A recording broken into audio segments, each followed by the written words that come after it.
The crowbar slipped from Dutch Brennan's weathered hands as he stared at what lay beyond the barn door. 85 years of secrets spilled across a wooden table like accusations waiting to be heard. The photographs looked back at him with eyes that had been silenced too long. Dutch wiped dust from his eyes, but the images remained clear. A Japanese family standing proudly in front of this very barn. Children clutching toys. Parents holding each other like they owned the world. But something was wrong with this picture. These people should have been strangers. Instead, they felt like ghosts. 3 weeks earlier, Dutch had bought this Colorado ranch from the Henderson family for his retirement. A simple transaction, or so he thought. The Hendersons had been eager to sell, almost desperate, with one strange condition. The old barn was to remain untouched. Family storage, they claimed. Nothing important inside. But Dutch was a man who respected work more than words, and a locked barn on his land felt like an insult to common sense. The morning sun streamed through gaps in the weathered wood as he approached with determination and a crowbar. The rusted chain snapped easier than expected, as if time itself wanted this moment to happen. Now, standing among scattered documents and faded photographs, Dutch understood why the Hendersons wanted this place forgotten. Maps spread across the table showed property lines that extended far beyond what he had purchased. Deeds bore the name Hiroshi Nakamura, 1925-1942. Legal papers, still crisp after decades, told a story of forced sales and desperate signatures. A letter in careful English handwriting caught his attention. To whoever finds this, we were not willing sellers. They gave us no choice but to take their money and leave everything we built. Our children were born here. Our dreams are buried here. Dutch's hands trembled as he lifted a framed photograph of 3 children playing near the barn's entrance. A boy who couldn't have been more than 10 smiled back at him, holding a wooden toy train. Behind the frame, more papers revealed addresses in California, contact information, family trees that stretched into the present. The weight of realization settled on Dutch's shoulders like a winter coat. He hadn't bought a retired ranch. He had bought stolen land, taken from a family whose only crime was being Japanese when America decided that was crime enough. These weren't just documents. They were evidence of a theft that had lasted 8 decades. Footsteps crunched on gravel outside the barn. Dutch turned to see a truck pulling up the driveway, dust clouds announcing its arrival like smoke signals. Through the windshield, he recognized the stern face of Marcus Henderson, the man who had sold him this place. But Henderson wasn't supposed to be here, and he definitely wasn't supposed to look this worried. Marcus Henderson stepped out of his truck like a man walking toward his own funeral. His face carried the weight of someone who had been dreading this moment for decades. Dutch remained in the barn doorway, still holding the photograph of the Nakamura children, evidence scattered behind him like pieces of a broken promise. "You weren't supposed to open that door," Marcus said, his voice barely above a whisper. He approached slowly, his eyes fixed on the documents spread across the table. "My grandfather made us swear we'd never let anyone in there." Dutch felt his jaw tighten. "Your grandfather knew what was in here. He knew everything." Marcus stopped 10 feet from the barn entrance, as if crossing that threshold would make him complicit in something he had spent his whole life avoiding. The Nakamuras were good people. They grew the best vegetables in 3 counties, helped neighbors during hard times. But when the war started, fear made people do terrible things. The morning air grew heavy between them. Dutch could see sweat forming on Marcus's forehead despite the cool Colorado breeze. This wasn't anger or defensiveness.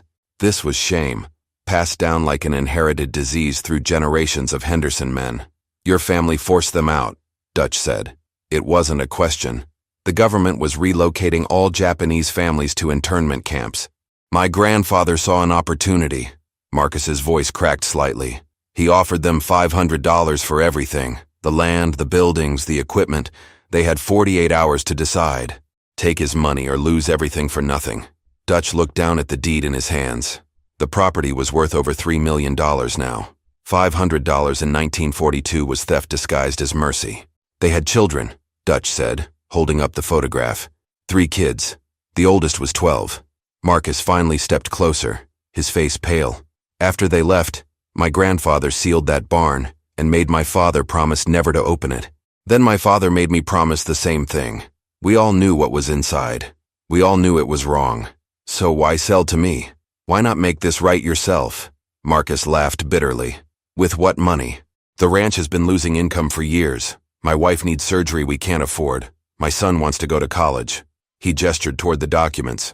That land deed shows the original property was 4 times larger than what we own now. The government seized the rest when the Nakamuras couldn't pay taxes from the internment camp. Dutch felt pieces of the puzzle clicking together with uncomfortable clarity. The Henderson family had built their wealth on stolen ground, but they weren't wealthy anymore. They were trapped by their ancestors' choices, carrying guilt they couldn't afford to fix. "There's contact information here," Dutch said, shuffling through the papers. "Phone numbers, addresses in California. Some of these people might still be alive." Marcus's face went white.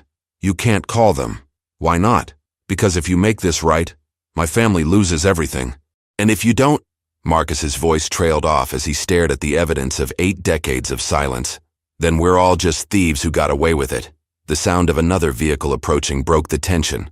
Both men turned to see a sedan pulling up the driveway, official government plates glinting in the sunlight. Elena Vasquez stepped out of the sedan carrying a briefcase and wearing the expression of someone who had been waiting years for this phone call. Dutch recognized her immediately from her work with the Colorado Historical Society. What he didn't understand was how she had learned about the barn so quickly. "Mr. Brennan," she said, extending her hand. "Thank you for calling me this morning." Dutch's confusion must have shown on his face because Elena paused mid-stride. "You didn't call me, did you?" She turned toward Marcus, whose face had gone from pale to gray. "Someone reported that sealed historical documents had been discovered on this property." Marcus stepped backward toward his truck. "I need to go." "Actually, Mr. Henderson, you need to stay," Elena said firmly. "The Colorado Historical Society has been tracking this property for 15 years, waiting for someone to open that barn. We have federal authority to investigate potential war crimes and stolen assets from the internment period." Dutch felt the weight of the situation shift dramatically. This wasn't just about making things right anymore. This had become an official investigation with legal consequences that could destroy the Henderson family completely. "War crimes?" Dutch asked. "Systematic theft of property from Japanese-American families during World War II is classified as organized criminal activity," Elena explained, approaching the barn. "The federal government is actively working to identify and restore stolen assets to surviving family members or their descendants." She entered the barn and immediately began photographing the documents with professional efficiency. "This is remarkable preservation. Most evidence from this period was destroyed or lost." She picked up the family photograph Dutch had been holding. "The Nakamura family. We've been looking for documentation of their property for over a decade." Marcus's voice was barely audible. "Are they still alive?"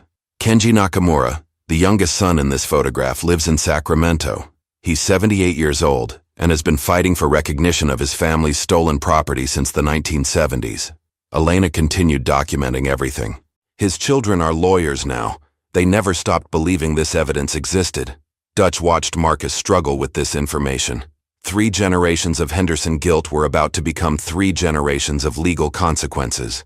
"What happens now?" "The property reverts to its rightful owners," Elena said matter-of-factly. "The federal government will compensate Mr. Brennan for his purchase price, plus interest and relocation costs. The Henderson family will face charges for knowingly concealing evidence of historical theft." "Wait," Dutch said quickly. "What if there's another way?" Elena looked up from her documentation. "I'm listening." "Marcus's family didn't commit the original crime. They just inherited the shame. What if we find a solution that makes the Nakamuras whole without destroying the Hendersons?" Marcus stared at Dutch with genuine surprise. After everything he had learned, Dutch was still trying to protect him. "The legal process doesn't typically work that way," Elena said carefully. "But it could," Dutch pressed. "If everyone agrees. If the Nakamuras get their justice and the Hendersons face consequences that don't include prison." Elena set down her camera. "You'd give up your ranch to protect the family that stole it originally?" "I'd give up anything to do what's right." Dutch looked at the photographs scattered across the table. These people deserved better 80 years ago. Maybe it's not too late to give it to them. Outside, storm clouds were gathering over the Colorado mountains, promising rain that would wash the dust from secrets too long buried. But inside the barn, 3 people stood on the edge of a decision that could rewrite 8 decades of injustice. "I need to make a phone call," Elena said, reaching for her cell phone. This conversation just became very interesting. Elena's phone call lasted 37 minutes. Dutch and Marcus stood in uncomfortable silence, watching her pace outside the barn while speaking rapidly in English and occasionally switching to Spanish. When she finally returned, her expression carried both excitement and concern. "Kenji Nakamura will be here tomorrow morning," she announced. "He's driving from Sacramento with his daughter, who happens to be a federal prosecutor specializing in historical property rights." Marcus sat down heavily on an overturned crate. A federal prosecutor. "But here's the interesting part," Elena continued. "Mr. Nakamura doesn't want revenge. He wants acknowledgement. He's been fighting for 80 years not for money, but for someone to officially admit his family was wronged." Dutch felt a spark of hope. "What does that mean exactly?" "It means we might be able to find a solution that serves justice without destroying lives." Elena opened her briefcase and pulled out a thick folder. "I've been researching similar cases across Colorado. There's precedent for restorative justice agreements that satisfy both legal requirements and family needs." She spread several documents across the table next to the Nakamura photographs. "The federal government has a fund specifically designed for situations like this.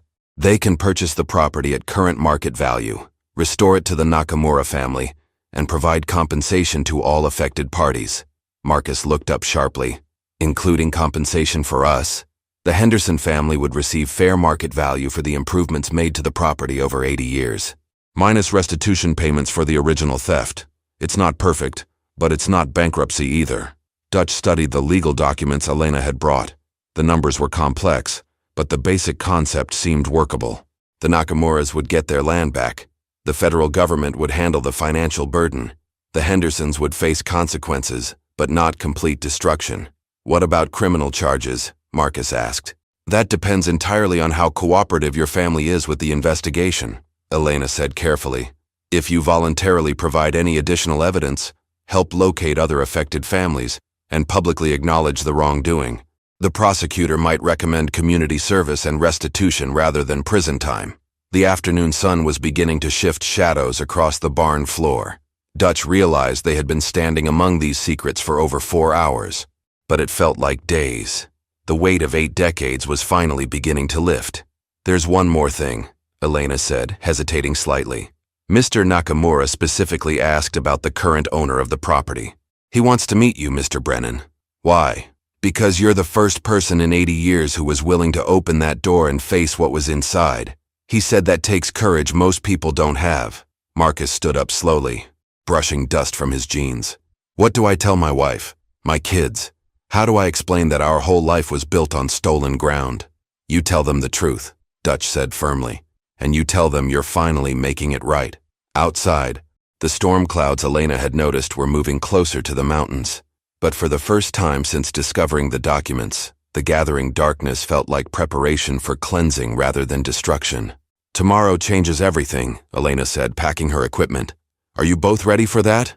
Dutch looked at the photograph of the Nakamura children one more time, then carefully placed it back on the table where it belonged. "We've been ready for 80 years, he said. "We just didn't know it." Kenji Nakamura arrived at sunrise, driving a silver Honda with California plates and carrying a worn leather briefcase that looked as old as the secrets they were about to confront. His daughter Sarah followed in a separate rental car, her federal prosecutor credentials visible through the windshield. Dutch met them at the barn entrance, still unable to fully believe this moment was happening. Kenji moved slowly but deliberately, his 78 years evident in his careful steps, but not in his determined eyes. When he saw the photographs spread across the table, he stopped breathing for a full 10 seconds. "That's my father," he said finally, pointing to a formal portrait of a man in work clothes. "Hiroshi Nakamura. I haven't seen his face in 20 years. Sarah remained professional, taking photographs and notes, but Dutch could see the emotion threatening her composure. "Mr. Brennan, this documentation is extraordinary. Most families never recover evidence this complete." Kenji picked up the toy train from the photograph, turning it over in his weathered hands. "I made this with my father in 1941. We were building a whole railroad set for Christmas." His voice remained steady, but his hands trembled slightly. "I never got to finish it." Elena had arrived early to facilitate the meeting, bringing additional legal documents and a court stenographer to record everything officially. Marcus Henderson sat apart from the group, his presence necessary but uncomfortable for everyone. "Mr. Henderson," Sarah said, addressing Marcus directly, "my client appreciates your willingness to participate in this process. That will be reflected in our recommendations to the federal prosecutor." Marcus nodded but didn't speak. The weight of representing 3 generations of Henderson guilt had clearly exhausted him.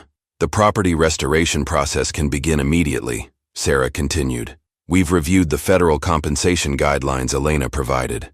The mathematics work for everyone involved. Kenji looked up from the toy train he was still holding. I need to ask you something, Mr. Brennan. Why did you open the barn? You could have just left it sealed and enjoyed your retirement. Dutch considered the question carefully. I suppose I've always believed that locked doors usually hide things that need to see daylight. Even when opening them cost you everything you just bought? Especially then. Kenji smiled for the first time since arriving. My father would have liked you. He believed in doing right even when doing right was expensive. Sarah opened her briefcase and pulled out a complex legal document. We can have preliminary agreements signed today. Full property transfer within 60 days. The federal government will handle all financial arrangements. Elena looked at her watch.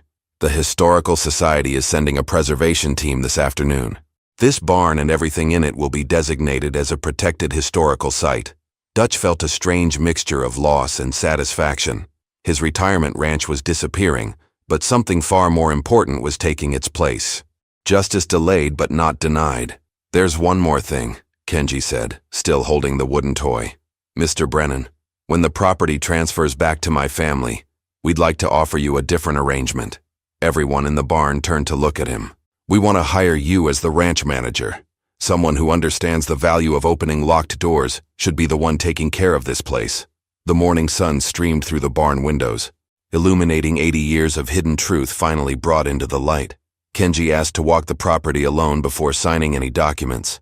Dutch watched the old man move slowly across the fields where his family had once grown vegetables, his weathered hands touching fence posts and examining soil, with the careful attention of someone returning home after 8 decades.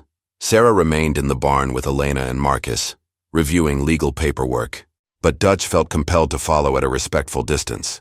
There was something powerful about watching a man reclaim ground that had been stolen from his childhood. Near the eastern border of the property, Kenji stopped at a cluster of fruit trees that had grown wild over the decades. He knelt down and brushed away dead leaves from around the base of an old apple tree, revealing carved initials in the bark. HN 1941. My father planted these trees the year before we were forced to leave, Kenji said when Dutch approached. He told me they would still be here when we came back. His voice carried no bitterness, just the weight of a promise that took 80 years to fulfill. Dutch knelt beside him, studying the weathered carving. Hiroshi Nakamura. He carved his initials in every tree he planted, said it was his way of marking time and claiming hope. Kenji stood slowly, brushing dirt from his knees. I used to think that was foolish optimism. Now I understand it was faith. They walked toward the area where the vegetable garden had once flourished. The land was still fertile, still capable of producing the crops that had fed 3 counties during the war years. Kenji picked up a handful of dark soil, letting it run through his fingers like he was testing its memory. Mr. Brennan, I need to ask you something difficult, Kenji said, still studying the earth in his palm. Are you accepting my job offer because you feel guilty about buying stolen land, or because you actually want to help restore this place? Dutch considered the question carefully. Both, I suppose, but mostly because I've spent 40 years working other people's land without ever really caring about its story. This place has a story worth caring about. Good answer. Kenji smiled, but his expression quickly grew serious. Because restoring this property won't be easy work. We want to turn part of it into an educational site about the internment period. School groups, historical tours, maybe a small museum in the barn where you found the documents. The scope of what Kenji was proposing began to settle on Dutch's shoulders. This wasn't just about returning stolen property. This was about creating a living memorial to injustice and recovery.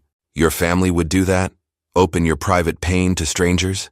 Our private pain became public history the moment we were forced from our homes, Kenji replied. Hiding it for 80 years didn't heal anything. Maybe sharing it will. They walked back toward the barn where the others were waiting. Legal documents would be signed, official transfers would be processed, and government funds would change hands. But the real transaction had already happened in the apple orchard, where an old man touched his father's tree, and a retired rancher decided that some stories were worth spending the rest of his life protecting. Marcus Henderson stood at the barn entrance, holding unsigned legal documents and staring at his cell phone. His wife had been calling every 30 minutes since Elena arrived, demanding to know what was happening. How do you tell the woman you love that your family's entire foundation was built on theft? I can't sign these papers, Marcus said finally, his voice barely audible above the afternoon wind. My wife doesn't know about any of this. My kids don't know. How do I go home and explain that we're about to lose everything because my grandfather was a thief? Sarah looked up from her briefcase, her federal prosecutor instincts immediately alert. Mr. Henderson, backing out now would significantly complicate your legal situation. More complicated than destroying my family? Marcus's hands were shaking as he set the documents on the table next to the Nakamura photographs. I've got a 19-year-old son who wants to be an engineer. College costs $40,000 a year. My wife needs surgery we've been putting off for 2 years because we can't afford it. Dutch felt the weight of the moment settling on everyone in the barn.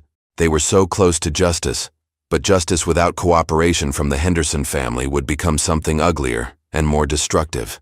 Marcus, Dutch said carefully, what would your son think if he knew the money for his education came from stolen land? He'd never have to know if I don't sign these papers.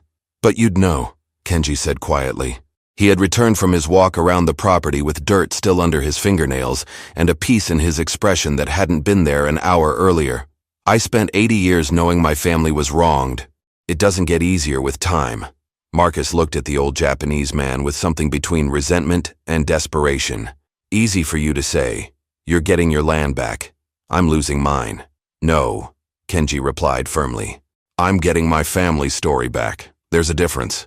He walked to the table and picked up the photograph of his father standing proudly in front of the barn. My father would rather have died poor and honest than lived wealthy and ashamed.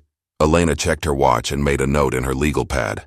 Mr. Henderson, I need a decision within the next hour. The federal prosecutor's office is expecting my report by 5 o'clock.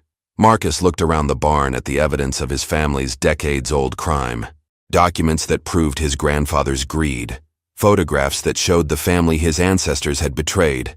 Legal papers that would make everything right, but cost him everything he thought he owned. Dutch picked up one of the unsigned agreements and studied the compensation figures. Marcus, look at these numbers again. Really look at them. You won't be wealthy, but you won't be destroyed either. What if it's not enough? Then we'll figure out what enough looks like, Dutch said simply. But we'll figure it out honestly. Outside, storm clouds were finally breaking apart, letting afternoon sunlight stream through the barn windows for the first time all day. Marcus Henderson picked up the pen with steady hands and signed his name to every document Elena had prepared. The signature that ended 80 years of family guilt took less than 5 minutes to complete. My wife is going to ask questions I don't know how to answer, Marcus said, setting the pen down carefully. But I'd rather face hard questions than live with easy lies. Sarah collected the signed agreements and handed copies to everyone present. The federal transfer process begins immediately. Mr. Nakamura, you'll have legal title to the original property boundaries within 60 days. Mr. Henderson, compensation payments will be processed through the Historical Justice Fund. Kenji shook Marcus's hand firmly. Your grandfather made a terrible choice in 1942. You made the right choice today. That means something. Elena packed the historical documents into protective cases for transport to the state archives.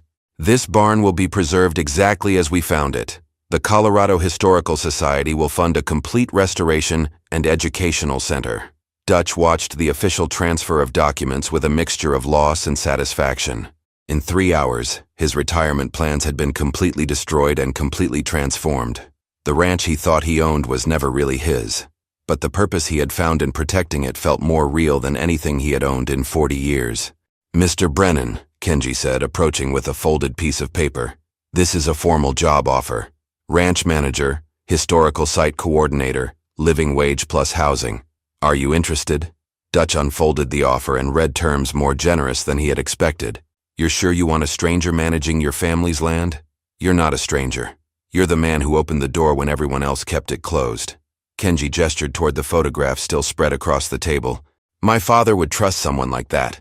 Sarah loaded her briefcase into her rental car, promising to file all necessary paperwork with the federal prosecutor's office by the end of the week. Elena followed with her archives materials, confirming that preservation specialists would arrive Monday morning. Marcus Henderson climbed into his truck for the drive home to a conversation that would change his family forever.